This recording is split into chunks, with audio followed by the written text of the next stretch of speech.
Welcome to this SNBN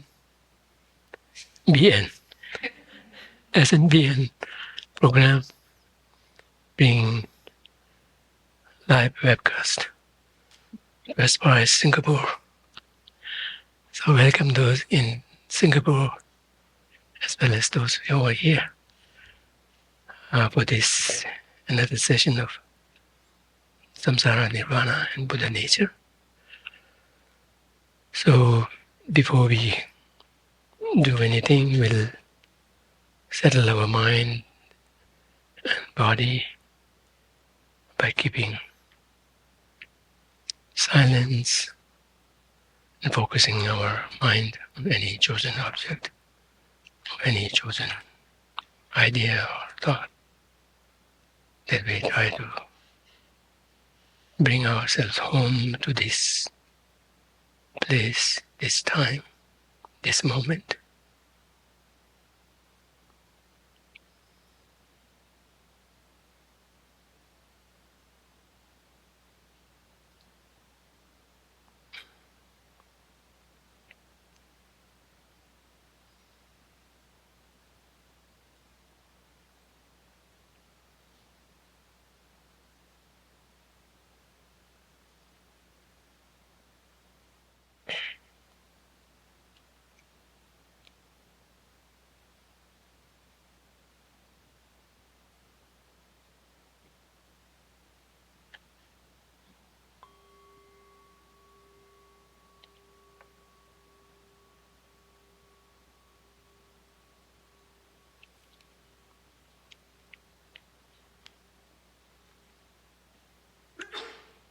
So take a moment here in visualizing the merit field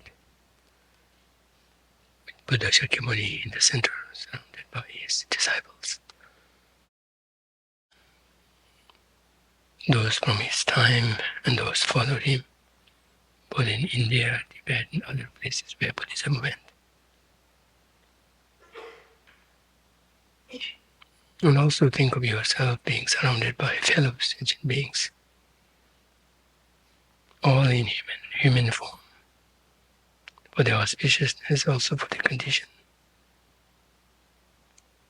setting for future rebirth as human beings. Yet at the same time thinking of them undergoing their own respective sufferings on top of the sufferings that we all commonly share in samsara.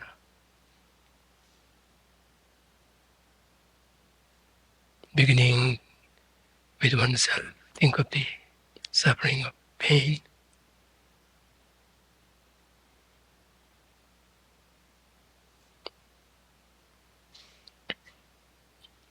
that by very nature of being born in samsara is part and parcel of our life.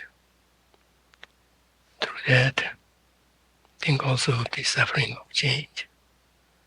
They all ultimately end up into explicit pain. But at the same time, while in their temporary nature as pleasurable, as pleasurable, now they could be a slippery slope, deceiving, unsatisfying, dragging oneself deeper into more of the craving. And then think of how these are all rooted in our condition of being in samsara, namely the suffering of pervasive conditioning. How without that being changed, all of this surface unpleasantness, uncertainty, sufferings would still remain. Having generated a felt sense of these on oneself, try to extend it to all fellow sentient beings. How some of them are in even much more worse situation, almost having no respite between the sufferings, gross, grotesque sufferings that they undergo, underpinning,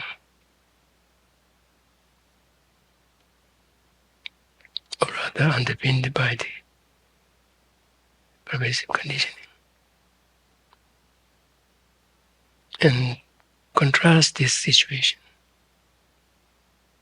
of fellow sentient beings, including oneself, where almost there is no end in sight of this suffering, unless something very seismic shift takes place. Now contrast our situation with those of the Buddhas, Bodhisattvas, Arya beings.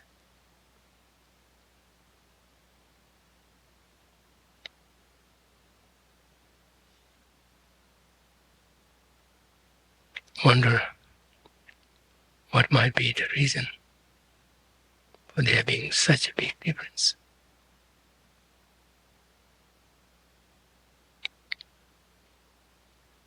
Is this something fixed, or could people, beings, change roles, or rather, those in the suffering realm change their circumstances to a better one?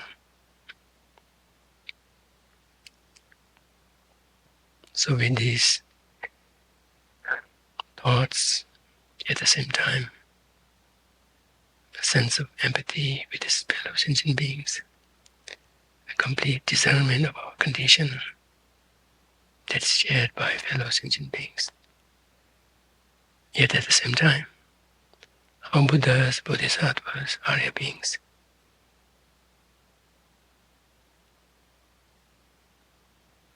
have completely come out triumphant in their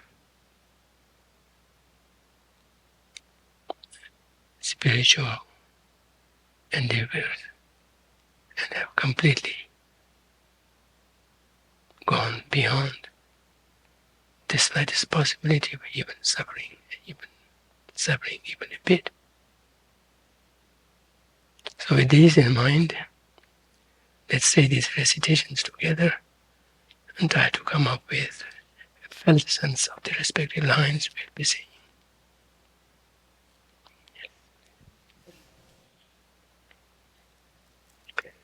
Maybe stay for a while.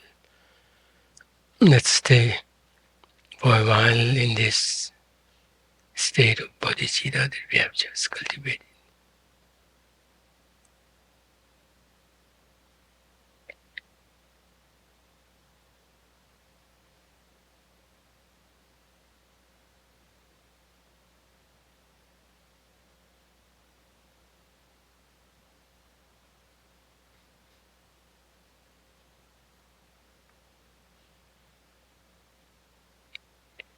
A wonderful, precious, remarkable mentality that bodhicitta is, which leaves out no sentient beings in our aspiration to be fully awakened, to deliver ourselves and others from suffering.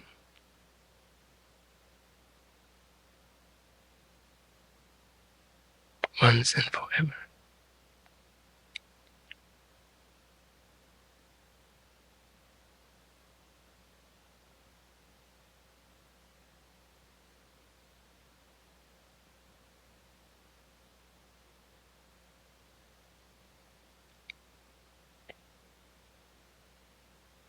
Just bringing that in our mental state to whatever level of strength, integrity, groundedness we can. To that extent, it is a great blow to the self-centeredness, self-centered thought within us. And through that, to the self-grasping attitude.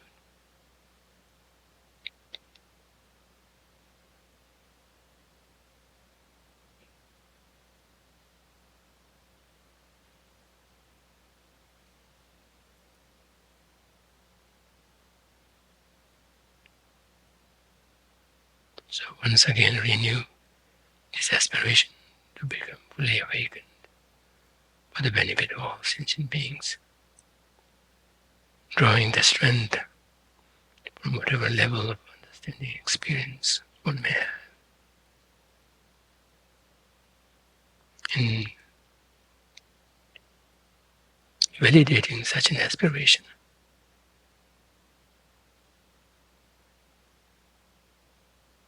How it is not just a good, kind thought, kind mindset, but it's something that can be realized.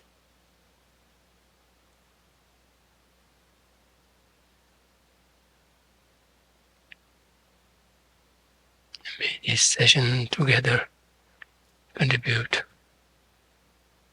towards that end, making us,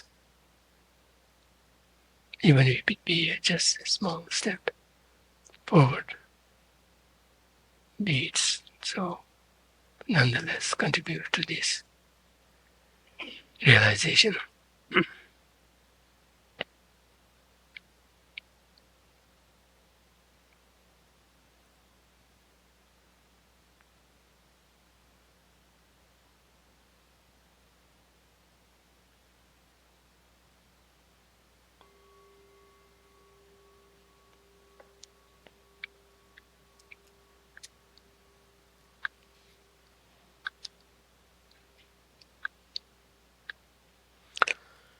So before we go into the main topic, I just wanted to touch base on what we always have been saying in every session. I go for refuge in the Buddha, Dharma, and Sangha.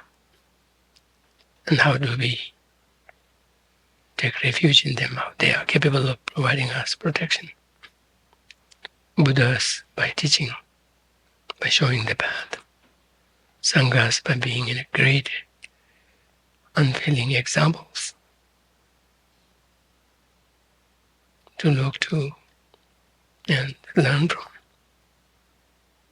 as well as we do that from the Buddhas. But the way we actually become protected or begin to become protected is by not only rely on the Dharma of the Buddhas and the Sangha, because with their Dharma in the form of the truth of cessation and the truth of path, at whatever level they may be, in the case of the Buddha, the consummate state of full awakening, and the consummate state of having abandoned everything that needs to be abandoned, and that of the Sangha in their respective stages of such a progress. Those are all due to their Dharma within them. But their Dharma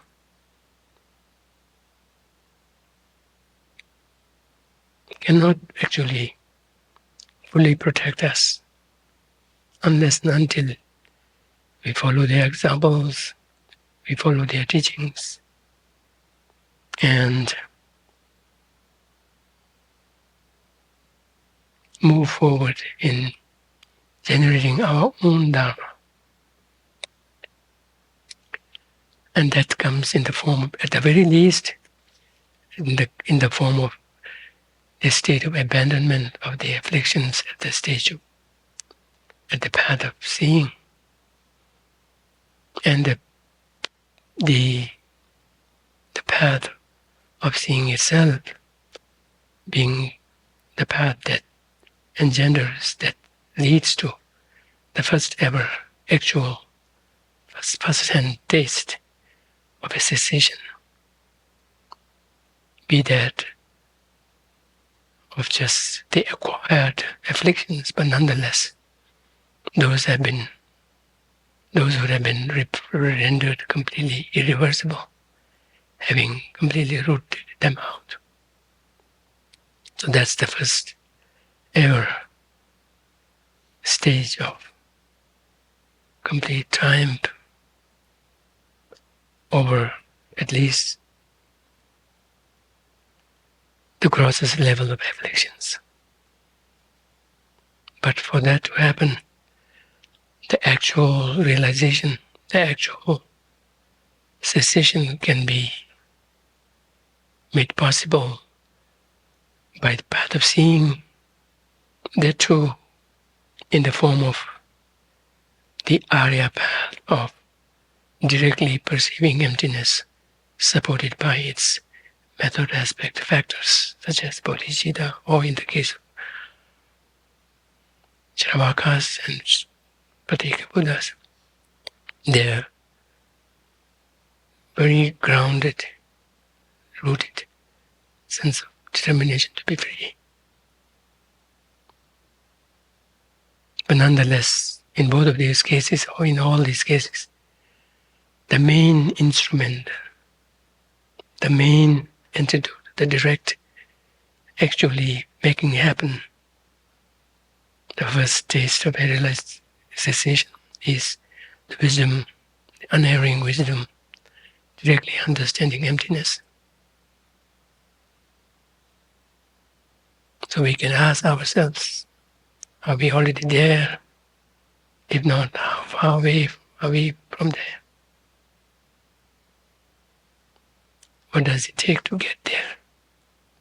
So that's the wisdom part of it. The training, in terms of training, 3 trainings, that's the wisdom grounded on a very firm foundation of concentration, that in turn founded on a very strong base of morality. So if we have some time to go before we actually have such a wisdom that can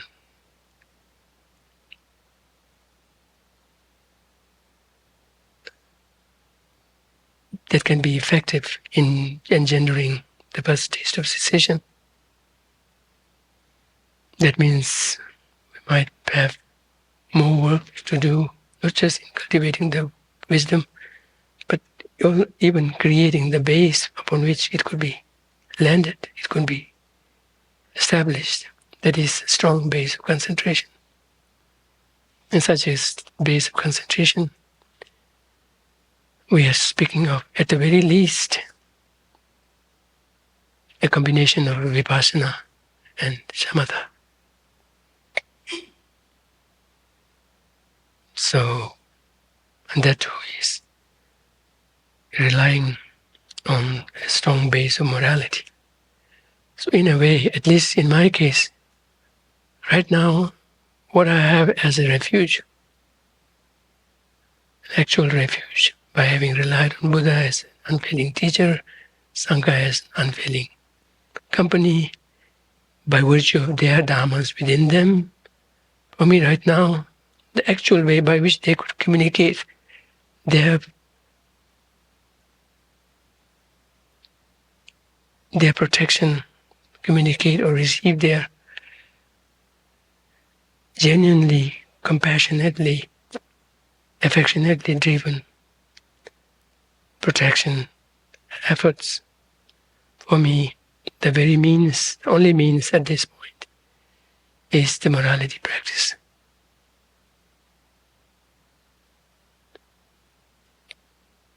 Be that of the pratimoksha level, or on top of that of bodhisattva level, or on top of that, even that of Vajrayana vows, Vajrayana precepts. Nonetheless, that's all is there for me to rely on and make sure, at the very least, some amount, some level of protection is assured. So it's very important to get a very clear picture of where we ourselves are, what we need to do based on our understanding of what the path takes the form of, rather than be lost in our fantasies that I've spent this many years. Some people may have, in my case, may have meditated maybe for a few minutes or whatever, but but spending over years. And we will count not the actual amount of minutes spent, but years. I meditated 20 years. So it may be true, but how well we did in each of those sessions.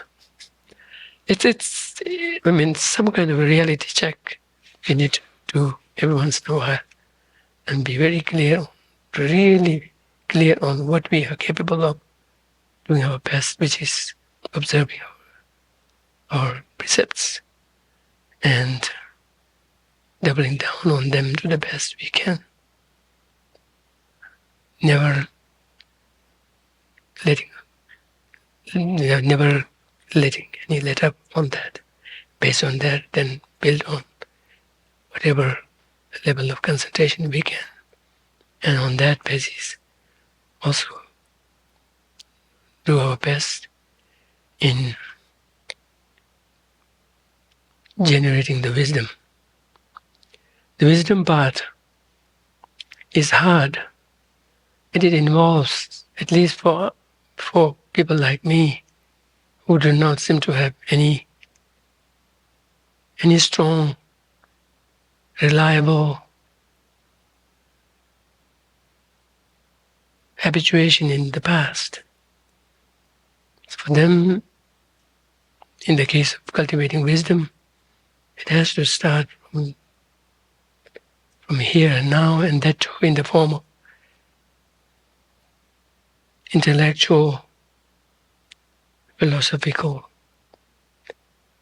search. In Tsongkhapa's, one of his compositions, I think it might be this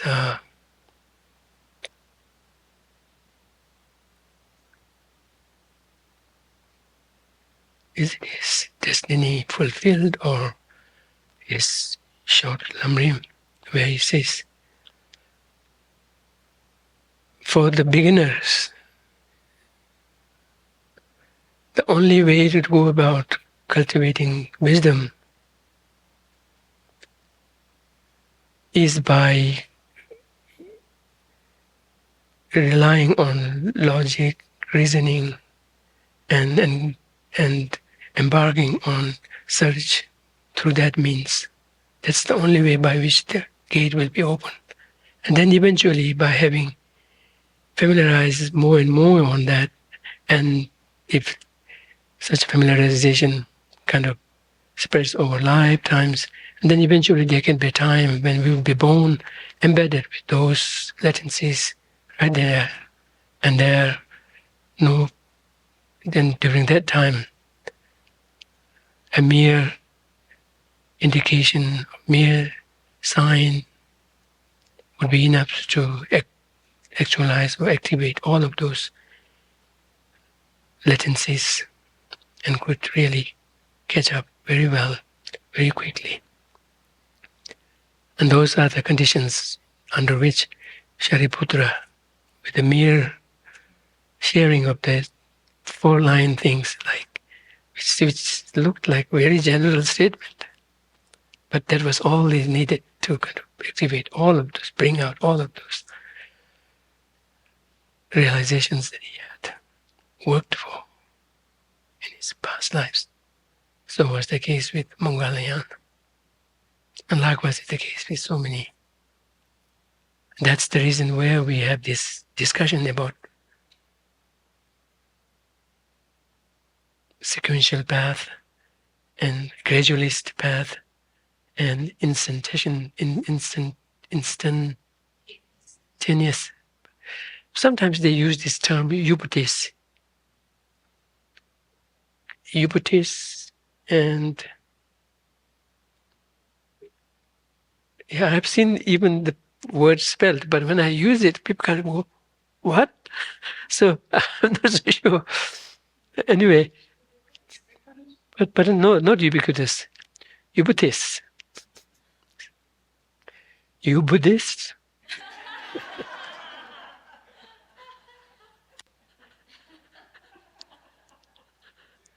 Yeah, but there is a term. I did come across that in Emory. They were using it. Anyway, the gradualists and the instantaneous, whatever. What's the word for that? How do we construct it? In gradualist and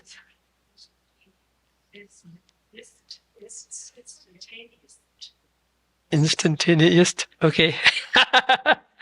So if you don't let me use my Buddhist word, then that's what you get.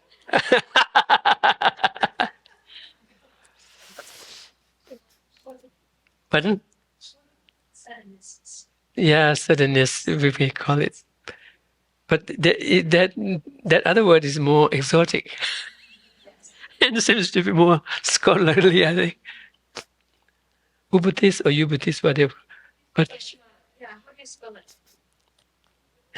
if I get it right, after these years, Ubudist. I'm putting my fingers crossed. May it show up in your dictionary. Anyway, that's where this discussion comes. It's not one way or the other. So that's why we have such practices beginning with the high level practices,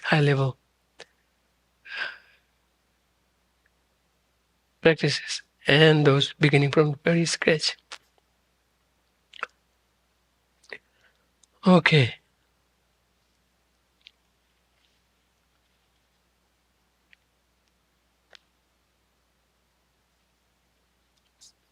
And for this to happen, one thing more to make us very firm on our practice of morality is that we need to be able to not only make the most of the time while we have this precious human birth, but also do so in such a way that we could ensure the next one will be as such, the next one will be as such, one step at a time. If we do so, then it will be a step forward all the time. Otherwise, forward, backward, that's what we have been doing and getting nowhere.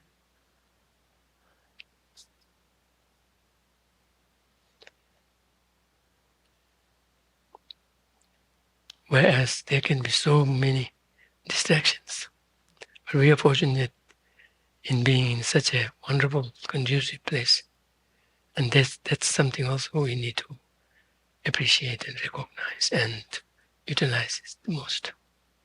I very often think of myself, I throw myself in the middle of where I was and then go around that, rerun that a little bit, and then come back quickly and then come back and then see the difference and really feel very fortunate at the same time. Feel very, inspired and encouraged or determined to make the most of the remaining time.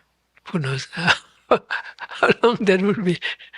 The body itself is saying, you have been around for so long. So, yeah, so I just wanted to share that.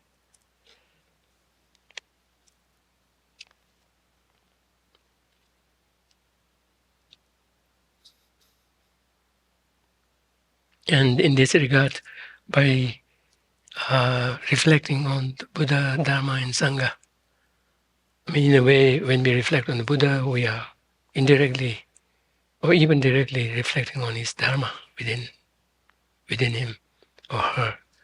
And likewise is the case with the Sangha. All those qualities account to their Dharma. And so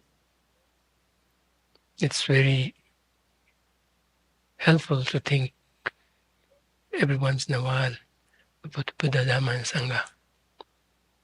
And in a way, our saying the refuge prayer just about at any session should be taken seriously, and not too seriously, not too rigidly, but seriously enough to be really present when we say that, and cultivate that, to kind of really move the mind a little bit with that, and that we habituate in remembering them at any unexpected situation. That's when, at the time of death, no matter under what kind of situation, we would have some hope. Remembering them, having them close by, that would be the best. In a way, if our mind is occupied with our reflection on Buddha, Dharma, and Sangha, all we will be presented with is goodness, virtues,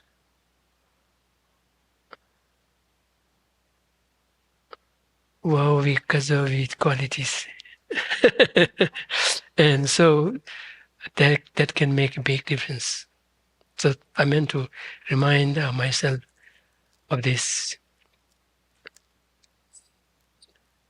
emphasis on the six reflections, six recollections, particularly the Buddha, Dharma, and Sangha, with the hope that eventually, when our time comes under any circumstances, one will have self-generated remembrance of the Buddha, Dharma, and Sangha, imbued with a strong sense of confidence, assurance, and also appreciation of their teachings.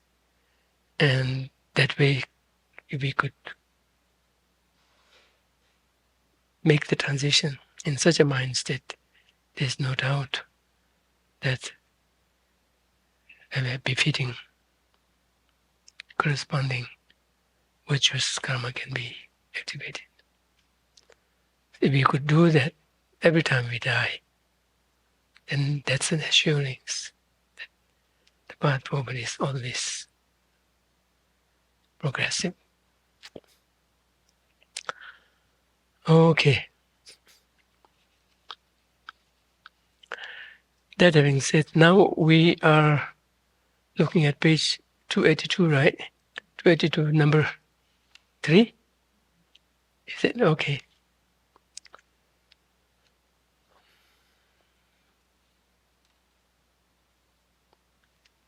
Yeah, so in this regard, there's one other aspect that's being emphasized in the case of the mind's quality of kind of continuously carrying on, is what we in Tibetan we call ringda and ringdeju. Sometimes people translate that as the cause of similitude, cause of similar type. So that's, say, at best, the assumption that mind as a phenomena necessarily require a cause of similitude, which means another mind, another mental quality, or if not, latency left by a mental state to be its cause. So it's always demanding as a mental state prior to it, and mental states that follow would always have to have mental states preceding them, or at the very least, a mental state which has gone dormant could intercept, could mediate, but nonetheless, it should be either a active mental state, mental event, or a dormant latent state, which has all the qualities of manifesting into a full-blown mental event. So that's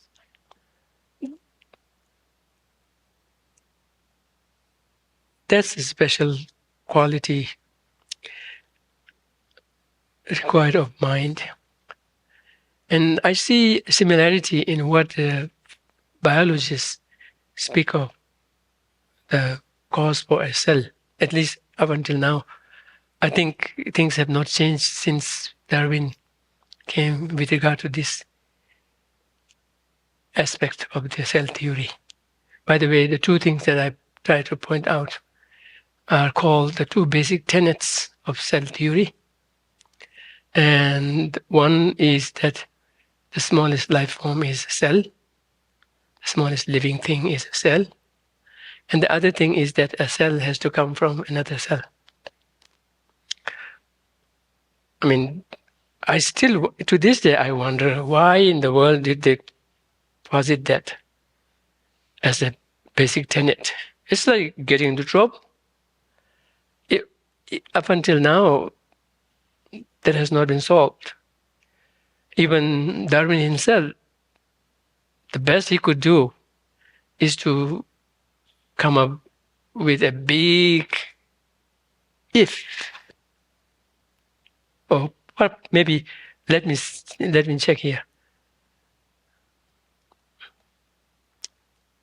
I mean, had to give in to the hope that sometime, at some point, long time ago, millions of years in between, something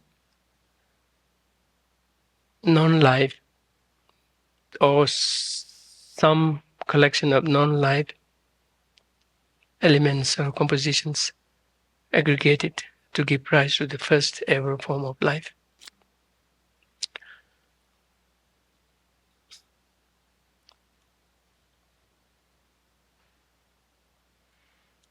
So let me, okay, yeah, I know where it is. I've come prepared. I don't have to open the whole book text itself.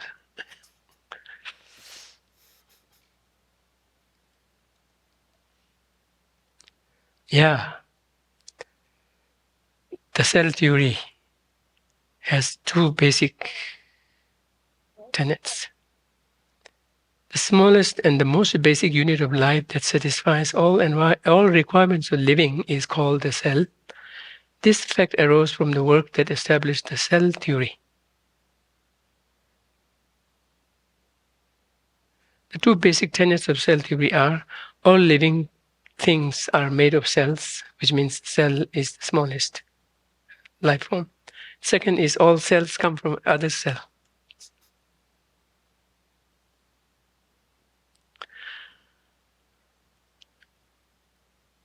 But then with regard to how did the first cell come about? Thinking way beyond, it says in the text that we translated and distributed to the monks and nuns. Thinking way beyond his time, Darwin imagined the origins of life in an 1871 letter to the scientist Joseph Hooker. It is often said, and that's now his words, it's often said that all the conditions for the first production of a living organism are present, which could ever have been present. It's like saying all the conditions are present, could be even present now also. But he's saying with the situation given today, it would be disturbed so easily that life could not form. But he kind of suggests. But if, and a big if, we could conceive in some warm little pond with all sorts of ammonia and phosphoric salts, light, heat, electricity, etc. present, that a protein compound was chemically formed, ready to undergo still more complex changes. At the present day, such matter would be instantly devoured or absorbed, which would not have been the case before living creatures were formed. This is all based on if.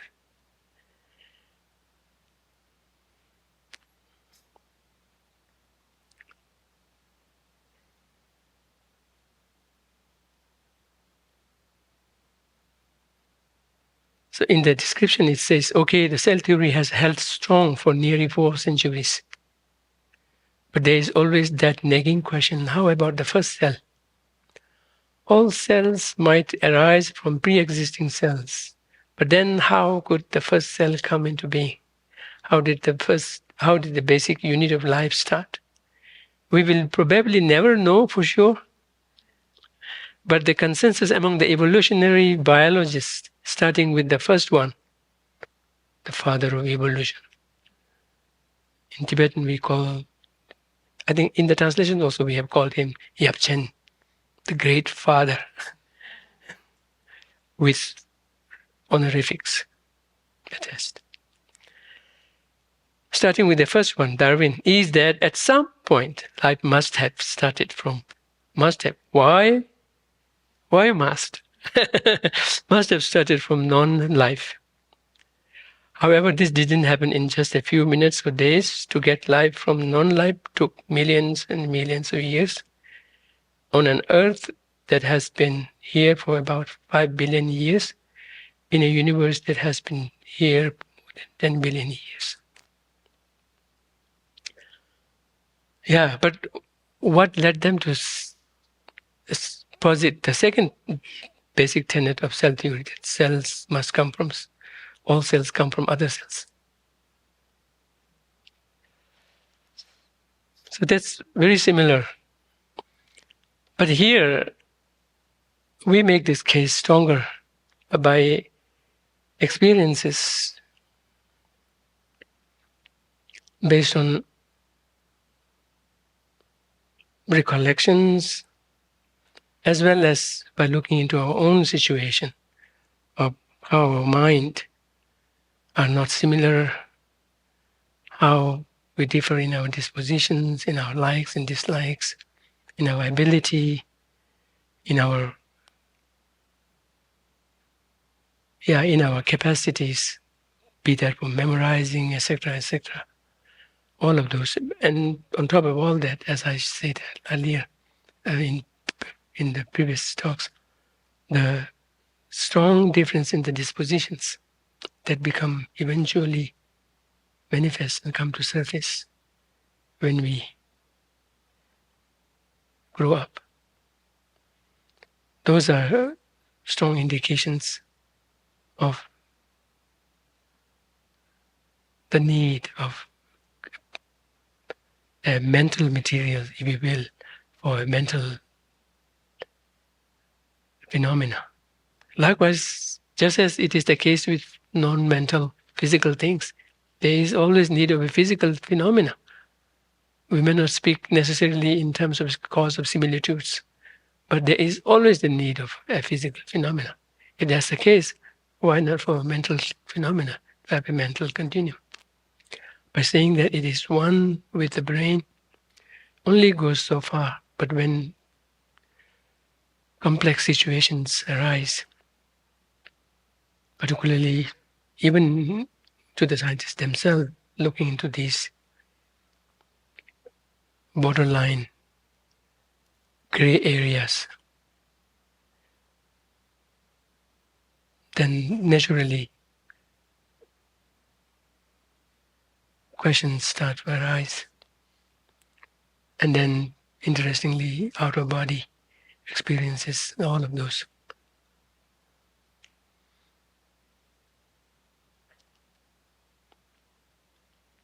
If things were to be completely dependent on physical body, whatnot, then many of those who recall their past lives, who come from military people, having died in the military war situations, very, very troubling situations. Very often, children who recall past lives are recalling their past lives as soldiers having died in wars and whatnot, under a very, what you call, horrendous situations of complete destruction, explosion, and whatnot. By that time, not the slightest tinge of anything mental would have been left of the brain or anything. So, in any way, this quality, this condition of what we call the cause of similitude, is not necessarily so unique to mind, except in that in the mind case, we are asking for a mental, another mind to precede it. Just as it is the case, and accepted so, for physical things.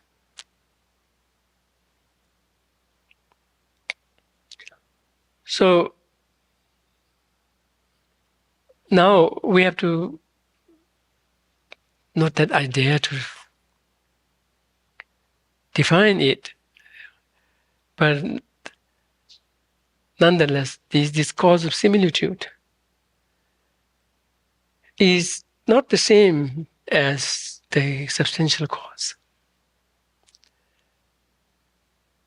So not everything that has a substantial cause necessarily has a cause of similitude.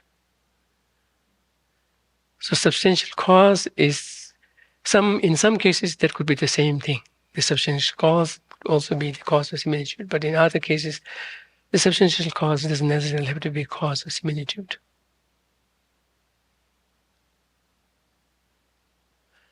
As what do the scientists say about? I think this is related to physics. The nature of sound. How does sound get produced? By vibrations, one hitting the other, right?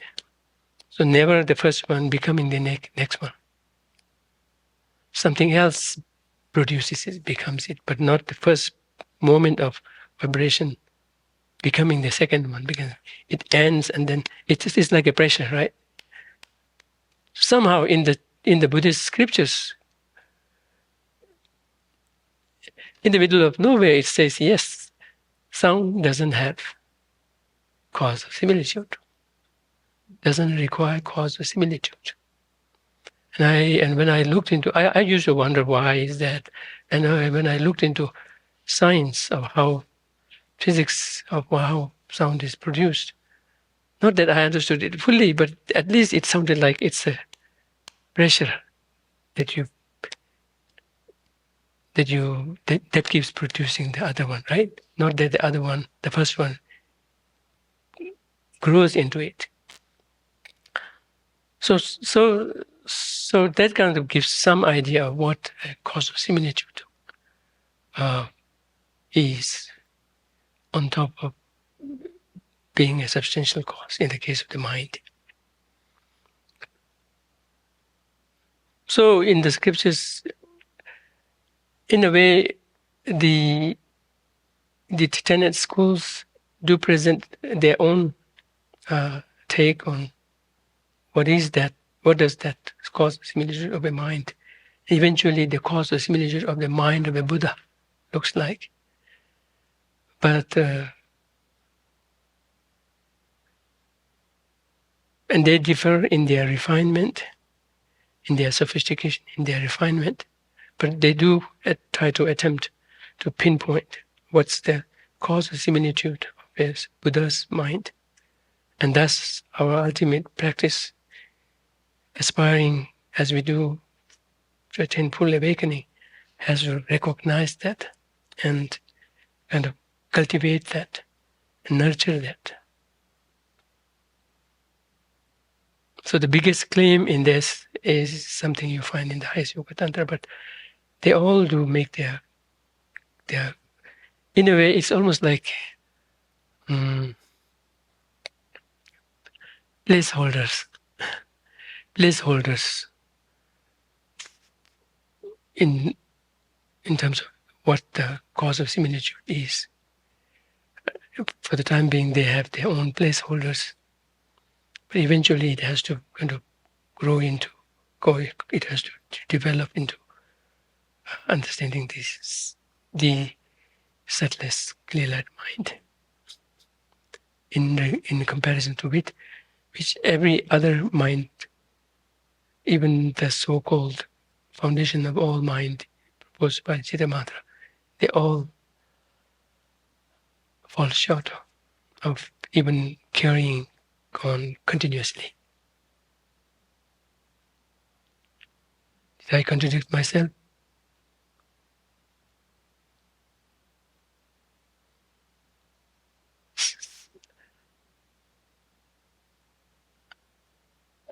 So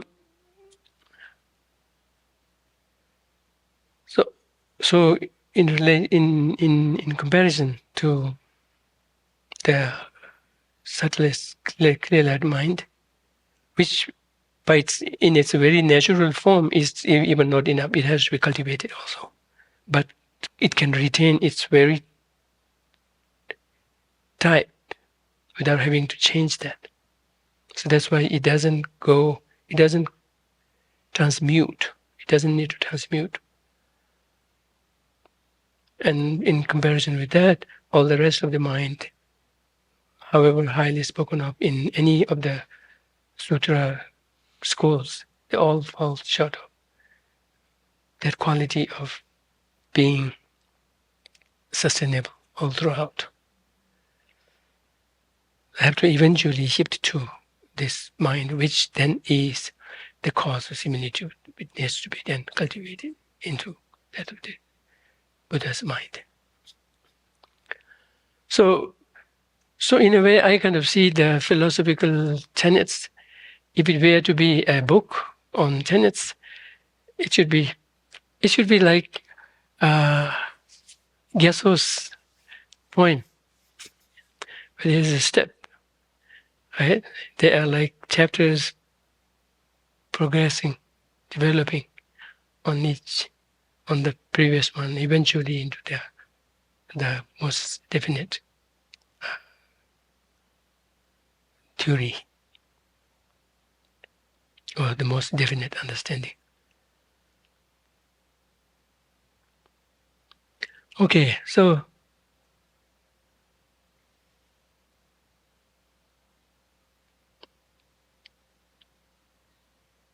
that's the reason why the actual point of transition from this life to another life, from any previous life to this life, the actual point of transition is when nothing but the subtlest mind is left. Anything of mind is nothing, not there except for the subtlest mind, which is when it would have naturally manifest. It would have naturally, what do you call, become the manifest, because all other grosser consciousnesses would have subsided, or you call them completely dissolved, or become completely dysfunctional, not able to sustain, not able to carry on. So that's what I was pointing to, and that's what these theories or assumptions with regard to mind is actually eventually going to boil down to. Not that each and every mind necessarily carries on. Anyway, so that aspect of the cause of similitude I wanted to bring up. And in a way, for whether or not we call them cause of similitude, but for all things physical, there's need of a physical thing as a cause. Likewise, for the mind, we say that a prior mind is necessary.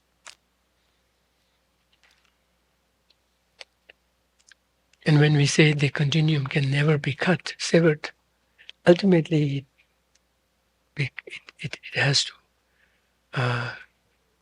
resort to the subtlest clear mind, not applicable to other mental states.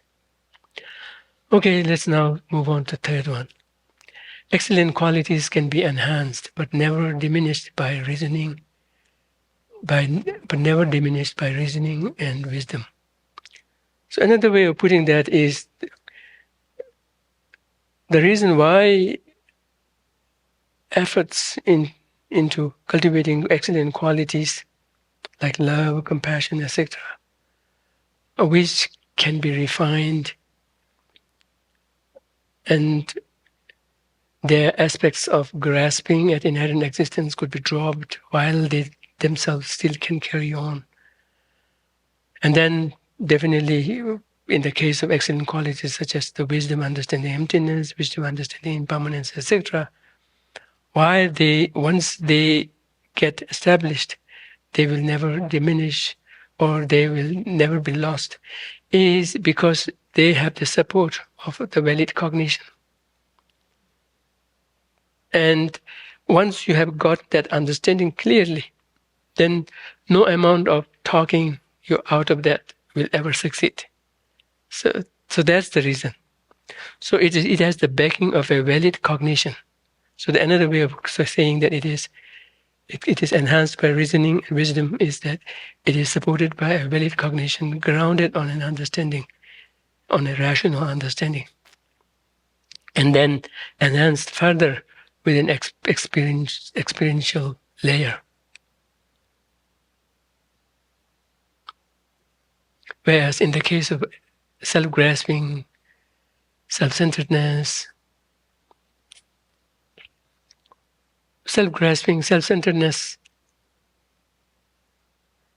the way you deal with them is a little different. In the case of self-grasping, the way you deal with that is by completely exposing the mistake, completely exposing the total mistaken nature of it.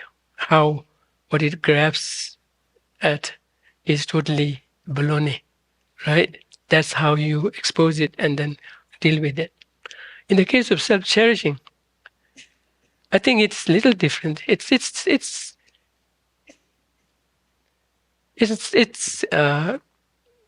presenting it with how what do you call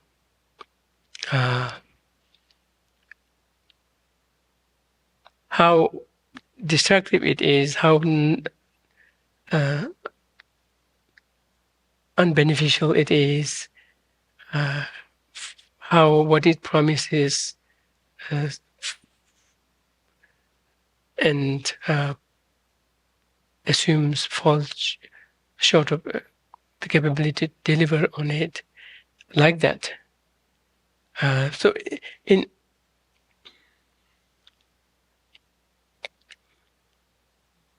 in any case, once the self-grasping foundation of a self-centeredness is taken away, then it could take a different, not a different form, but it could take a form by which its destructiveness would have been taken away, would have been gone, would have been weaned off. But it would be just confined to in a way, confined to itself, no more being destructive to anyone, yet at the same time limiting or concerning the person from benefiting further, or kind of, something like that. So in any case, these excellent qualities, once they are developed, of course, it takes time for them to be established at that level of stability, of kind of conviction, firm and unwavering conviction. But once we get that, then no amount of talking out of it can ever succeed, because it has the backing of a valid cognition. And that, but then the need is for one to kind of familiarize with that stronger and stronger and stronger, so that one could make good of this possibility of being rooted deeper and deeper and deeper.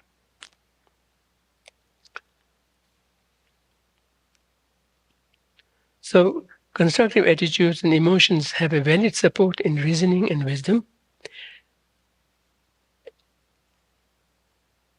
They by themselves do not start out with that kind of a base. So in the case of those of us, like me, who have not yet understood emptiness, then whatever good qualities or good attitudes I cultivate, there's more possibility of its being kind of grounded on this belief that everything associated with that cultivation has an objective reality of their own. And that could be a support to a certain extent, support to the cultivation of that virtue.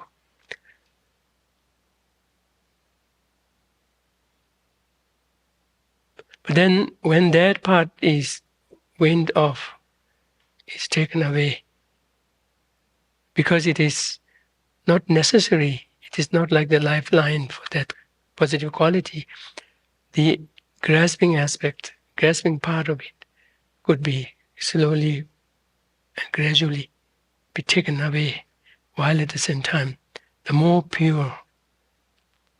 purity of that good quality can be brought out and can be enhanced. So that's how, in the case of the good qualities, there's this prospect of refining it and making it more grounded in reality, yet at the same time not lose any of its own quality. Whereas in the case of afflictions or whatnot, once the base of the grasping is taken away, it's like there's no place for any afflictions to ever remain. That's not the case with good qualities, but good qualities do begin for ordinary beings, do begin with being mired in grasping any aspect of it, being kind of mired in grasping of inherent existence of any aspects of it.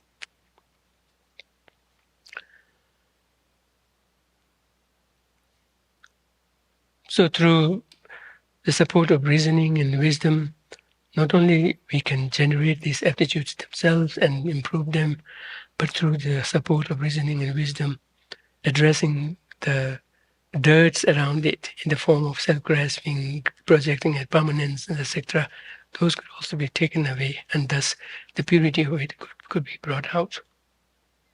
Very, very similar to how we refine gold.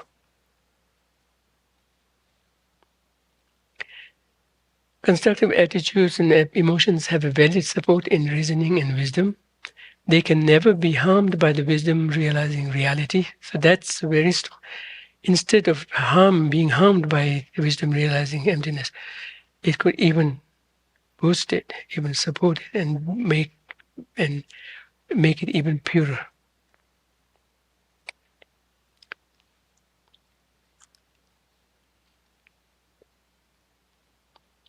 Because one thing we have to be reminded is what His Holiness very recently shared in the teaching, how Heart Sutra is a wonderful, concise version of the Prajaparamita Sutra, the wisdom gone beyond circle of sutras.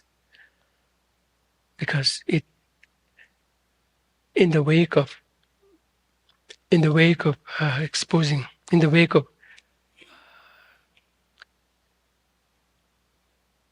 refuting inherent existence, and thus establishing how, through the lens of ultimate reality, there is nothing.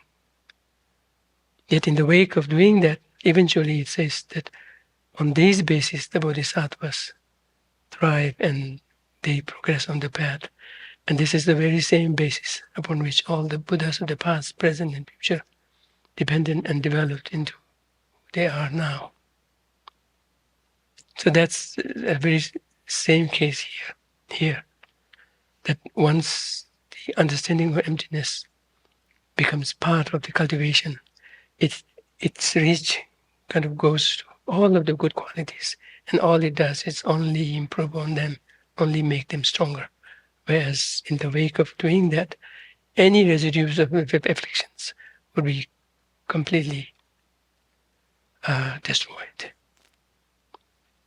So that's the reason why the positive qualities gain more space among themselves, between themselves, yet at the same time, they themselves become more refined and gain more strength, more force to grow further. They can never be harmed by the wisdom realizing emptiness because they are in sync with reality. That's a big force of the good qualities. All other projections, including self-grasping, no matter how strong they are, it is against the reality. And the moment we kind of point our finger at them, they have no other chance but to shy away. Compassion, faith, integrity, generosity, concentration, and all other excellent qualities can be cultivated together with wisdom and are enhanced by wisdom. Whereas when the wisdom comes, self-grasping shies away. And we have to run away from that. For this reason too, they can be cultivated limitlessly. So,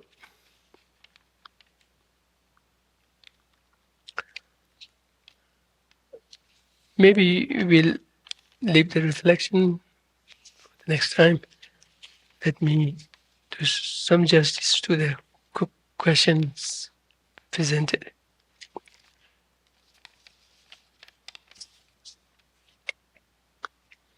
Yeah.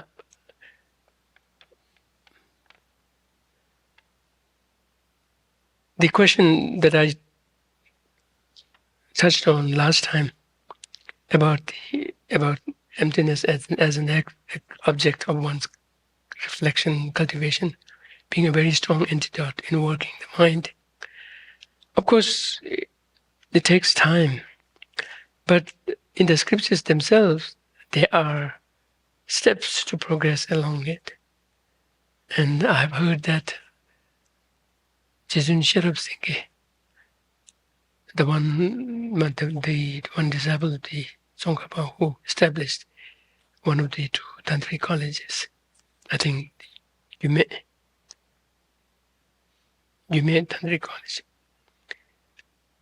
He used to use the gross selflessness of a person as a deliberate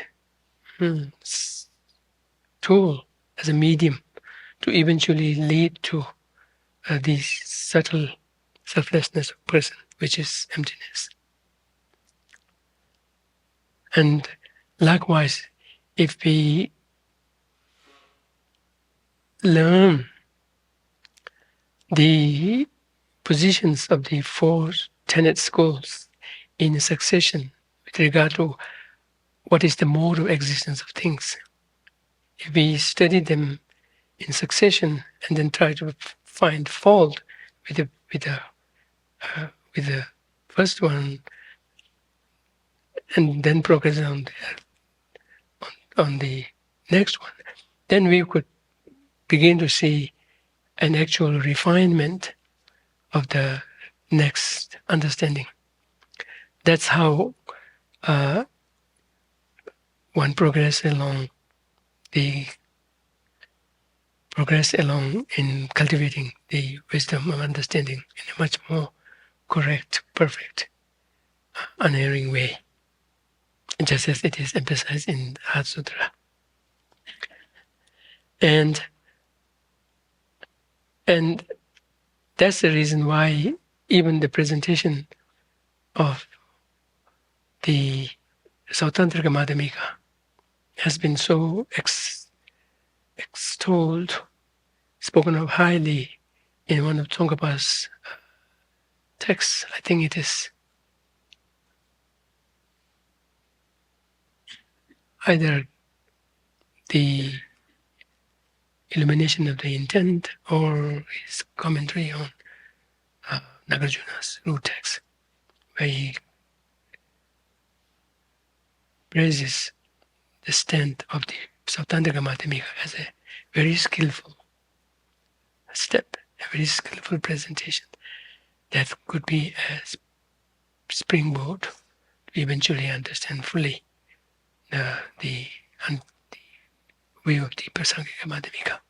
Because when you compare them, then you begin to see what is and what is not.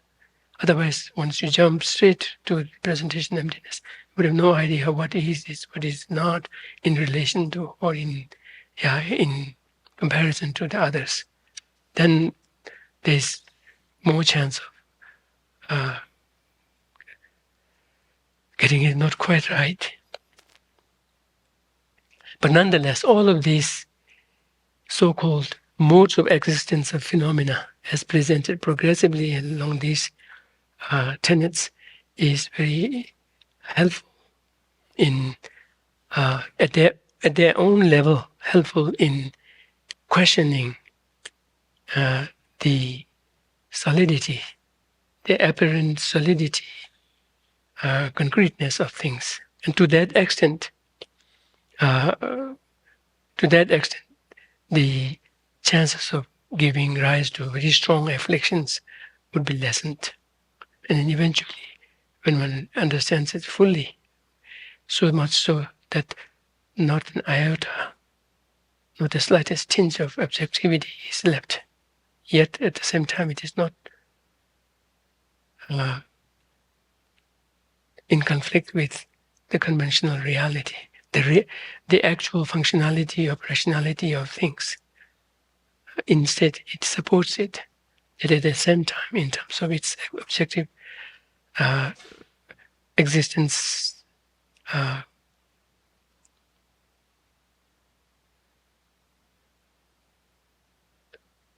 level, it would have completely, totally refuted it.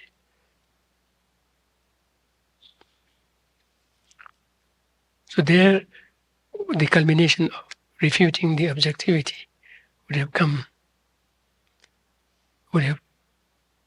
in its full blown, in that not only it has succeeded in refuting the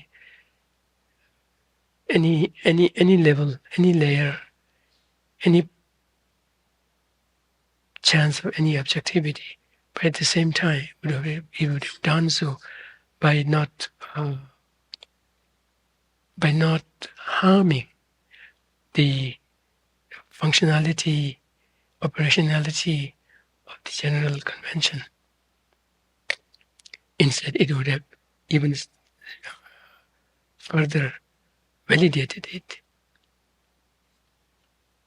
So that's the reason why, if we could, this understanding of emptiness would be very strong antidote, but it's prior preparations to get to the right one.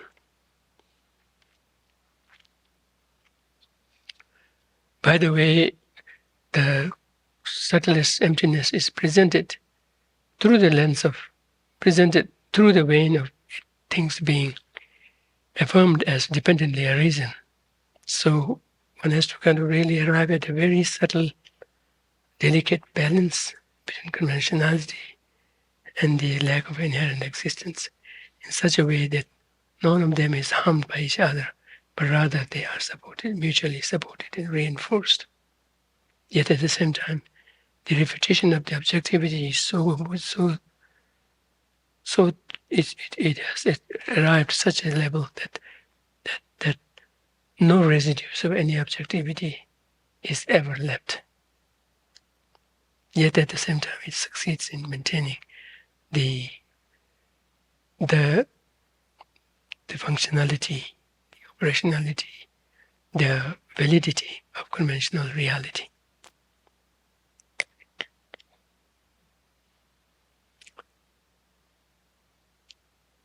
So that's it.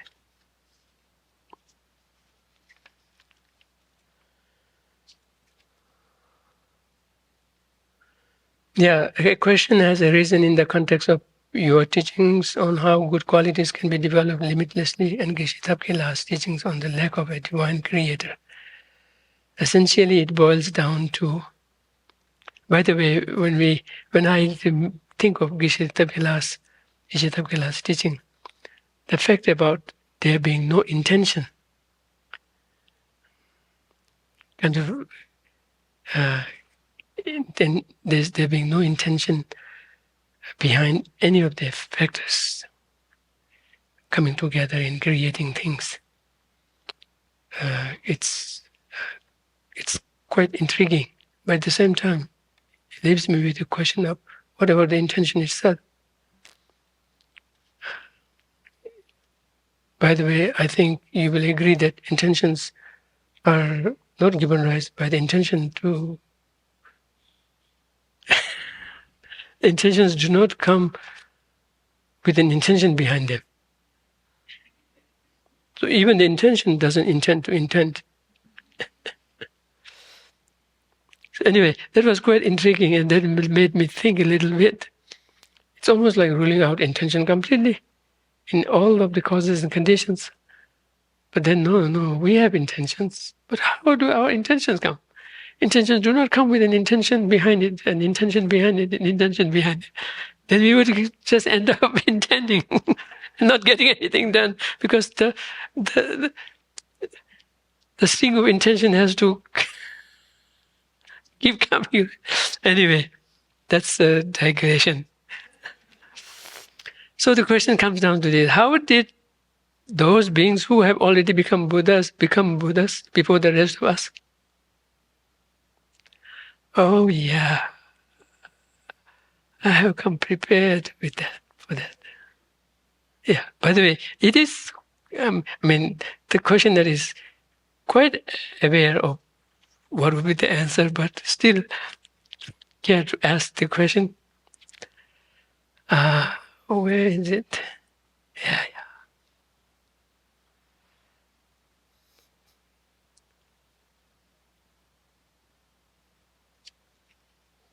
Oh yeah. If we have all done everything in samsara, all types of negativities, how is it that the causes and conditions come together for those beings to progress along the path while we ordinary beings didn't? Okay. How is it that qualities such as joyous effort, conscientiousness,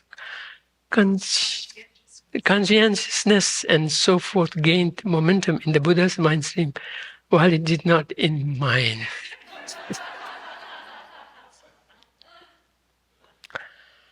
I'll take help of Shantideva in his chapter 4. Chapter 4, stanza 13, and going on several stanzas, he really pours down and doesn't stop. Stanza 13. Although for the benefit of every creature, countless Buddhas have passed by, yet I was not an object of their care because of my own mistakes. And if I continue to act like this again and again, shall I undergo suffering in unhappy realms, sickness, bondage, laceration, and the shedding of blood? If the arising of a Tathagata fate, the attainment of a human body, and my being fit to cultivate virtue are scarce, if the arising is scarce, when will they be born again? Although today I'm healthy, well-nourished, and unafflicted, life is momentary and deceptive. The body is like an object on loan for but a minute. And with behavior such as this, I shall not win the human body again. So we kept going one step back. one step, and just found ourselves in that. By the way, we have not done everything in samsara. Of course, the questioner is saying everything, all types of negativities. In a way, we have done everything samsaric, nothing nirvanic. That's the reason we are in samsara. They began to do some things nirvanic, bit by bit by bit, and eventually got full nirvana, none of the samsara. By the way, in one of the texts I was working on, it said that Maitreya had developed bodhicitta some 42 great eons before Buddha Shakyamuni. But Buddha Shakyamuni caught up and became Buddha first. Became Buddha before him.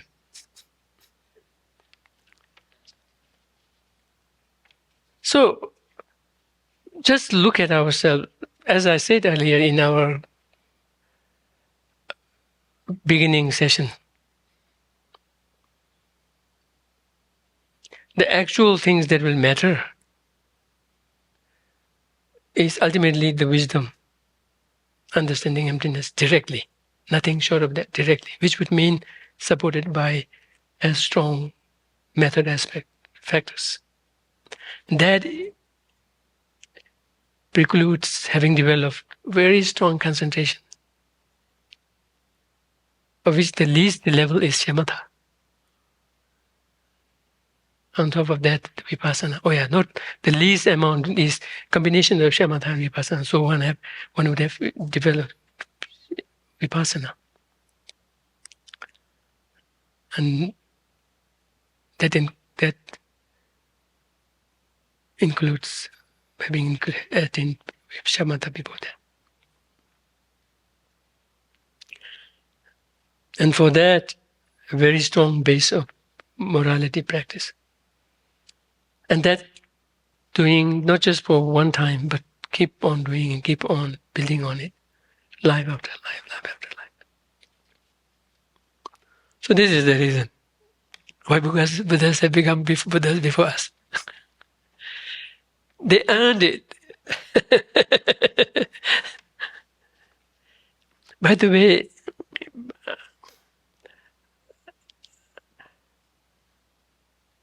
in Shantideva himself, he says that the root of Buddha's teaching is mepa. I'm just using the Tibetan term because I don't know how to convey it in English. Somewhere in the Shantideva text itself, it says mepa.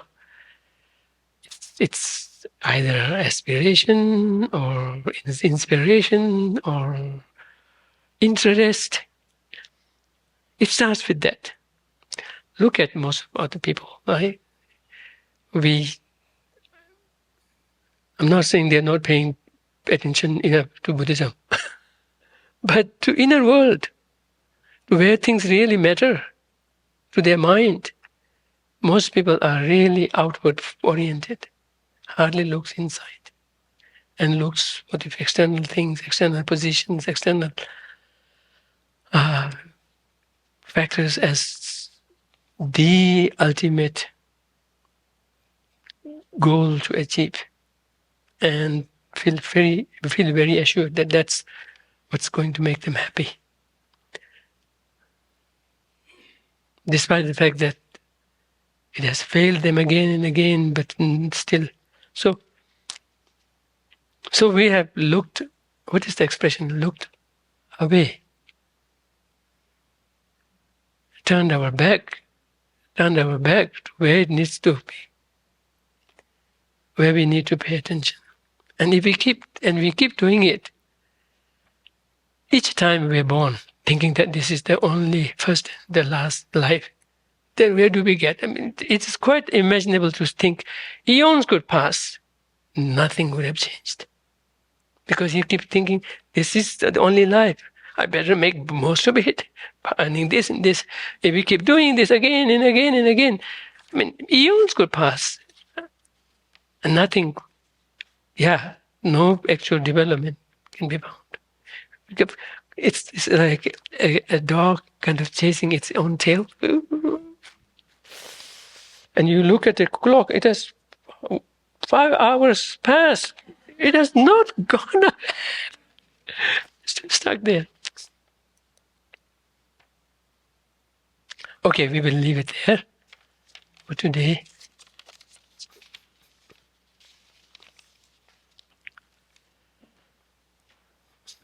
And let's dedicate our merit